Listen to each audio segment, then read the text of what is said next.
একটু better facility, better পরিচয়, better ফিউচারের জন্য আর্চার, তাহির, মর্গানরা সুযোগ পেয়ে জাতীয়তা বদলে ফেলে। সাকিবের কাছেও সেই প্রলোভন আসে, সাকিবকেও অন্যরা চায়, কিন্তু ব্রিটিশ পাসপোর্টের চেয়ে এই দেশটাকে তিনি রিপ্রেজেন্ট করা সম্মানের ভেবেছেন। লাল সবুজকে চুমু খাওয়াকেই তিনি স্বর্গীয় বলে বেছে নিয়েছেন।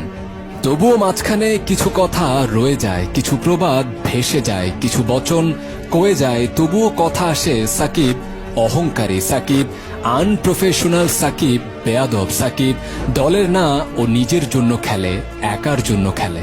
তখন খুব করে বলতে ইচ্ছে করে, কিছু সুক্তারা থাক না আনপ্রফেশনাল, তারা ওরকমই থাক, তারা নিয়মের বাইরে গিয়ে নীতিটা বদলাতে থাক, তারা বেয়াদবি করে অধিকারটা ছিনিয়ে নিক, তারা ঘাড় তেড়া হয়ে মিথ্যাকে মুছে দিক, তারা তেতো সত্যের আগুন দিক বিদিক